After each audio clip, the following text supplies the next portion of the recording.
여기도 무궁이라는 단어가 나오네요. 그죠?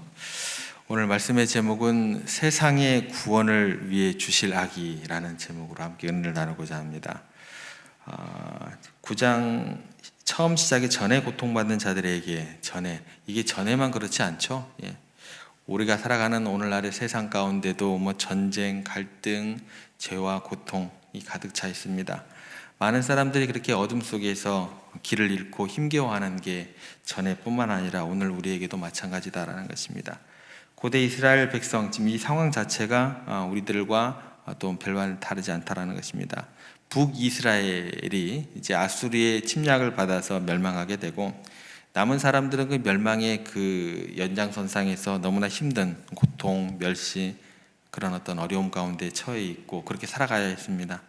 그런데 이제 그런 절망적인 상황 속에서 이제 하나님께서 구원의 약속을 해주시는 그런 장면입니다. 그래서 이사야 9장은 고통받는 땅에 임할 하나님의 빛과 꼭 구원의 역사를 선포하시는 그런 장면으로 이해하시면 좋을 것 같습니다. 그런데 그게 어떻게 이루어지느냐? 한 아기의 탄생을 통해 이루어질 놀라운 계획을 선포를 하시는데, 그것은 이제 이스라엘뿐만 아니라 온 세상과 모든 시대를 위한 희망의 메시지가 된다라는 것입니다. 그 부분이 이제 구체적으로 한 6절부터가 이제 우리들에게 직접 적용되는 그런 말씀으로 이해를 하시면 좋을 것 같습니다.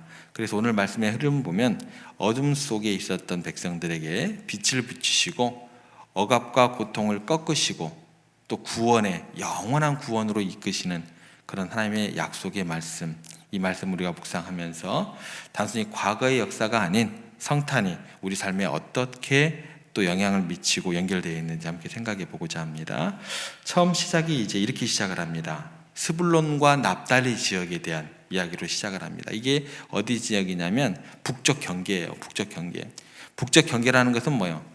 타 민족하고 붙어 있다라는 것이죠. 침입이 잦았다라는 이야기가 됩니다. 그래서 잦은 외침이 있었던 지역이고, 특별히 아수르, 굉장히 포악하기로 유명했던 그 아수르에 의해서 가장 멸망당했던 곳이 이곳입니다. 그래서 이 지역 전체, 이제 갈릴리 지역 같은 경우는 멸시와 또 고통의 상징이 되었다라는 거예요. 그래서 갈릴리를 그냥 갈릴리라고 부르지 않았어요. 여기에 별명이 붙게 됩니다. 무슨 별명이 붙게 되냐면 이방의 갈릴리. 워낙에 이제 이방 사람들에게 침략도 많이 당하고 힘들어하죠. 거기에다가 이렇게 문화가 이렇게 섞이다 보니까 그렇게 이방의 갈릴리라고 그렇게 별명이 붙게 됩니다. 그래서 하나님께서 그 멸시받는 땅을 그대로 두시지 않고 빛을 비추시겠다라는 약속을 하는 장면입니다. 그래서 이 예언 자체가 예수님께서 사역을 어디서부터 시작을 하세요? 예루살렘이 아닙니다. 갈릴리부터 시작을 하십니다. 그래서 공생애를 시작하시면서 이 빛을 비추시는 그 예언의 말씀이, 약속의 말씀이 성취가 된다라는 거예요. 그리고 나서 그 다음에 사역의 그 면면들을 보면 어떻게 접근을 하시냐면, 소외받고 고통받고 힘들어하고 고통 가운데 있는 사람들에게 다가가시고 그들에게 새로운 희망을 주셨다라는 것입니다. 금방 설명드렸듯이 갈릴리 지역이라는 곳은 이제 이방 민화의 민족이 섞여 있고 이방 민족의 문화가 섞여 있었고, 종교적으로는 약간 이제 순수성을 잃은 곳으로 사람들에게 여겨졌습니다. 그런데 하나님께서는 그곳에 다시 영광을 비춰주겠다고 얘기를 하시고, 하나님께서는 그렇게 낮고 천한 또 소외된 곳을 외면치 않으시고 오히려 그곳을 통해서 역사를 이루심을 보여주신다라는 것입니다. 우리 삶도 마찬가지죠. 어두운 순간, 절망적인 상황 속에서 하나님께서는 함께 하시고 그곳 가운데서 내 역사가 아닌 하나님의 역사를 이루어 가신다라고 우리가 믿음 가운데 고백했으면 좋을 것 같습니다. 이사야가 이제 어둠과 그늘 가운데 있는 그 이방 갈릴리, 거기로부터 이제 이야기를 시작하면서 큰 빛이 비칠 거라 예언을 합니다. 그런데 이 빛은 이제 단순한 어둠을 물리치는 빛이 아니라 영적인 어둠과 절망을 깨뜨리는 생명의 빛으로까지 연결된다라고 이게 이제 선포를 할 거예요. 그런데 그래서 예수님께서 이야기하시는 게 뭐냐면, 나는 세상의 빛이다라고 직접 말씀하시기도 하십니다.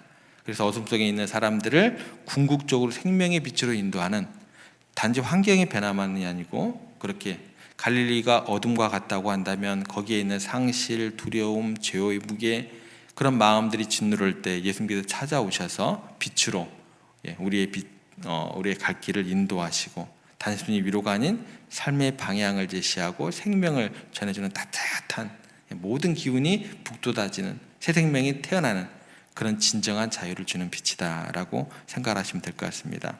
그래서 구체적으로 이제 사람들의 경험이 앞에 언급이 돼요. 이런 빛이 오면 이런 것들이 우리 가운데 느껴지겠구나라는 이제 구체적인 이스라엘 백성들이 느낄 만한 것들을 이야기를 하게 됩니다. 앞부분에 보면 3절에서 5절에 보면 비치는 비추는 곳에 더 이상 뭐가 없게 되냐면 억압과 고통이 사라질 것이다. 그런 얘기들이 앞에 포진을 하게 됩니다. 그래서 3절 말씀에 보면 기쁨이 회복될 거다라고 해요. 너희들 항상 아프고 괴로우고 힘들었지? 기쁨이 회복될 거다라고 그들이 느낄 만한 그런 것들을 앞에다 이렇게 이야기를 해주십니다. 이스라엘 백성들에게 추수의 기쁨과 전쟁에 이기고 났을 때 전리품을 나눌 때 그 즐거움을 주실 것이다 라고 약속을 합니다. 이거는 느껴지잖아요. 그들이 이런 기쁨인가? 라는 것을 느낄 수 있는 그런 그 기쁨에 대해서 언급을 해줍니다. 그런데 이 물질적인 풍요가 억압에서 해방되어지는 그런 물질적인 풍요뿐 아니라 억압에서 해방되어지는 그런 자유의 기쁨을 의미한다라고 이렇게 설명을 해주고 있습니다. 그리고 4절에 가시면 이거를 더욱더 구체적으로 이야기해 주십니다. 기드온이 미디안을 물리친 그런 사건을 언급을 하면서 하나님께서 이스라엘의 멍에와 압제자의 막대기를 직접 꺾으실 거다라는 거예요. 기드온이 똑똑하고 잘나서 미디안을 이겼던 게 아니잖아요. 하나님의 그 사인을 받고 약속을 받고 더욱더 압제자의 막대기를 꺾었던 것처럼 기드온의 승리는 하나님의 능력이었지 인간의 약함을 통해서 또 하나님의 능력이 나타날 수 있는 것을 보여주는 역사적인 사건처럼 너희들이 연약하다 할지라도 그럼에도 불구하고 하나님께서 우리를 통해서 역사하심을 보여주는 증거가 될 거다라고 이야기를 해주십니다. 우리도 우리 삶에서 멍해가 존재합니다. 죄라는 것, 또 두려움이라는 것, 실패와 상실이라는 것, 우리의 영혼은 수시로 그런 것들 때문에 눌림을 받게 되고 자유를 빼앗기기 쉽습니다. 그런데 예수님께서는 빛으로 오시고 십자가를 통해서 이 모든 멍에를 벗기시는 하나님의 능력이 되신다라는 거예요. 그래서 로마서 8장 2절에는 뭐라고 이야기를 하시냐면 그리스도 예수 안에 있는 생명의 성령의 법이 죄와 사망의 법에서 너를 해방하였습니다. 진정한 자유가 주어진다라는 거예요. 사람들에게 매어있는 멍에의 그런 것들이 아니고 진정한 자유를 예수님을 통해서 우리가 얻게 된다. 그리고 그 자유는 세상에 줄 수 없는 참된 영원한 자유가 될 것이다 라고 약속을 해주십니다. 그래서 이제 이 내용을 가지고 사람들이 조금은 좀 피부로 느낄 만한 이런 기쁨이겠구나, 이런 자유겠구나, 이런 걸 가지고 이야기를 약속을 해주시다가 이제 결과적으로는 더욱더 구체적으로 너희들 그냥 환경만 변하는 게 아니야, 너희들이 피부로 느끼는 그 정도의 빛이 오시는 그런 사건이 아니다 라고 이것을 더 확장을 해버립니다. 그러니까 외부에서 환경의 변화에 의해서 오는 것이 아니라 한 아기가 태어날 건데 그 구원의 역사라는 것은 이루 말할 수 없는, 너희들이 경험해보지 못한 그 구원의 핵심이 뭔지, 구원의 중심에 어떤 이야기가 있는지, 그 한 아기를 통해서 어떤 일이 벌어지게 될지 그렇게 이야기를 해줍니다. 그 이야기를 해주는데 6절 말씀에 나오는 이름을 가지고 접근을 하세요. 한 아기의 이름이 뭐냐라는 거예요. 한 아기의 이름이 뭐냐고 할 때 하나, 둘, 셋, 넷 몇 개가 나와요? 5가지가 나옵니다. 6절에 이 모든 영역에 대해서 한 아기의 탄생을 통해서 하나님 되신 그 주님께서 오심을 통해서, 임마누엘 되신 그분께서 오심을 통해서 이런 세상, 이런 빛이 비춰질 거야 라고 이야기를 해주시는 거예요. 그 이름을 보시면 뭐라고 나오냐면 기묘자 모사, 이걸 하나로 묶으시면 좋을 것 같아요. 기묘자 모사, 그리고 전능하신 하나님, 영존하시는 아버지, 평강의 왕. 그러니까 단순히 한 상황을 해결하는 그런 것들을 뛰어넘는 거예요. 그러니까 한 사람의 특징을 묘사하는 것이 아니라 아기가 되시는 그 하나님께서 오셨다, 그 아기가 하나님이다라는 선포가 되다라는 것입니다. 모든 영역에서, 모든 영역에서 이런 것들이 나타나게 될 거야 라는 것입니다. 그래서 그 아기의 탄생은 어떤 하나님의 임재를 의미하냐면 기묘자 모사라고 불리는 아기는요, 완전한 지혜를 가지신 분으로 설명이 되는 거예요. 그러니까 예수님께서는 우리의 삶을 올바른 길로 인도하시고 우리에게 선한 계획들을 제시해 주시고, 그분은 뛰어난 지혜를 가진 인간이 아니라 신적인 지혜로 모든 것들을 다스리고 통치하시고 새롭게 하실 것이다, 그런 분이다라는 거죠.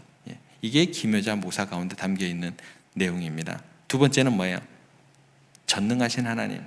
전능하신 하나님으로 불리는 아기가 된다라는 거예요. 그 예수님께서는 인간의 한계를 초월한 능력을 가지신 분이다. 그분은 어떤 선지자도 아니고 어떤 종교적인 대제사장보다 훨씬 더 양보할 수 없는 초월한 능력을 가지신 분이고 삶의 모든 문제를 해결할 수 있는 전지전능하신 하나님이십니다.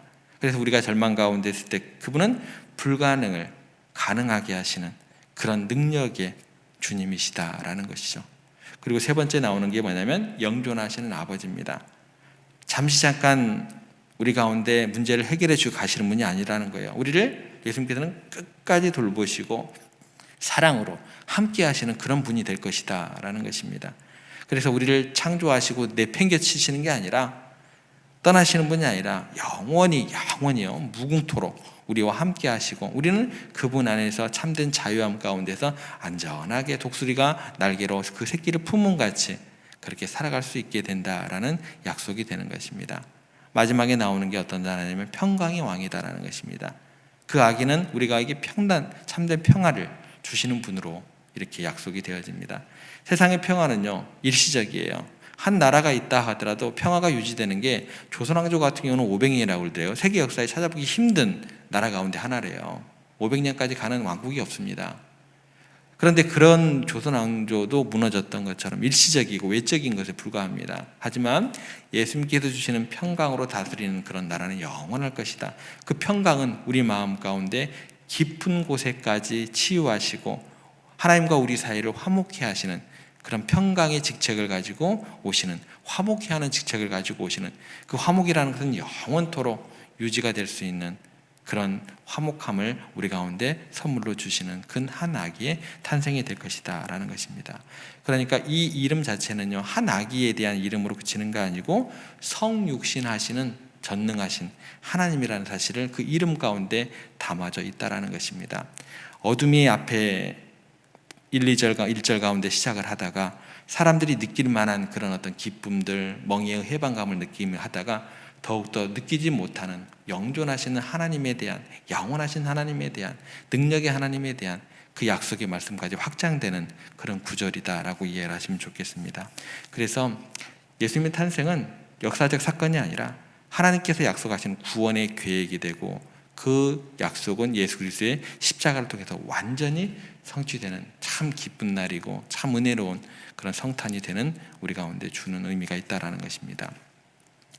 2차 세계대전 이후에 유대인들이 6월절만 되면 부르던 노래가 아니마님이라는 노래가 있다고 합니다. 그 히브리어로 나는 믿는다라는 뜻이 있다고 합니다. 이 노래를 지은 사람이 그 아우슈비츠 수용소에 수감되었던 한 외과 의사가 이렇게 만들었다고 합니다. 노래는 이렇게 시작합니다. 우리는 구세주가 오리란 걸 믿고 있습니다. 그러나 그는 조금 늦게 오십니다. 예. 기다림이 있었다라는 거죠. 근데 구세주는 왔다라는 거죠. 이게 이제 그 가사의 내용입니다. 이 노래를 지은 이제 유대인 외과 의사는 아우슈비츠 수용소에서 매일 가스실 또 실험실로 이렇게 들어가게 되는, 붙잡혀 떠나게 되는 동족들의 죽음 행렬을 매일 목격하게 됩니다. 그리고 머지않아서 나도 가스실의 제물이 될 것을 이제 알게 되는 것이죠. 이렇게 강제 도육 시간에 그러다가 흙 속에 파묻힌 깨진 유리 조각을 하나 발견하게 됩니다. 그리고 그걸 주머니에 넣어가지고 숨겨가지고 왔어요.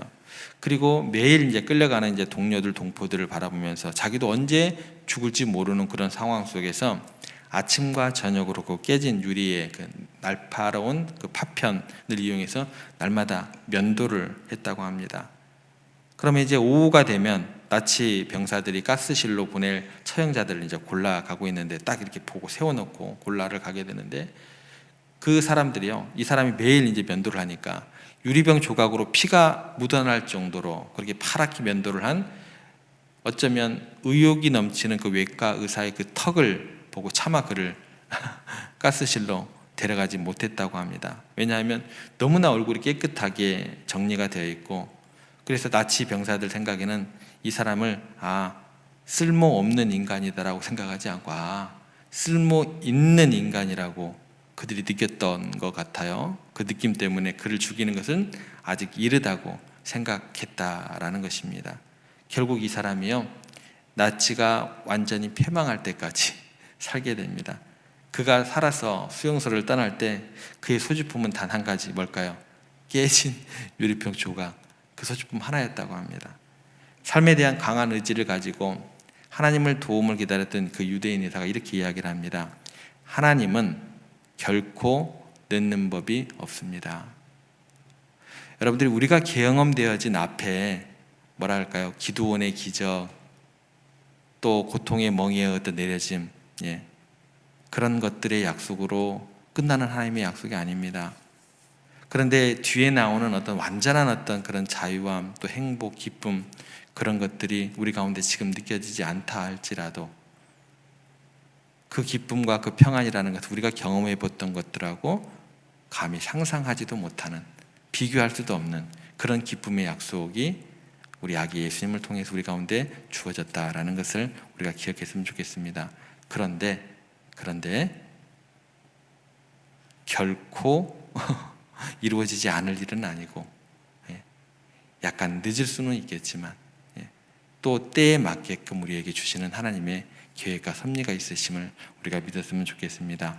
어둠의 땅을 빛에 비추시고 우리의 멍에를 벗기시고 그 모든 것들은 한 아기를 통해 구원을 이루시는 하나님의 열심은 그때뿐만 아니라 오늘도 우리 가운데 계속되고 있음을 믿으시기를 바랍니다. 그래서 예수 그리스도의 탄생을 단순히 과거의 사건이 아니라 우리 삶의 어둠 속에서 빛이 되어주시는 하나님의 구원의 계획으로 그렇게 받아들이시고 이 구원의 메시지를 듣는 것에 그치지 않고 오늘 여러분의 삶에서 그렇게 살아나가게 되기를 주님의 이름으로 부탁을 드립니다.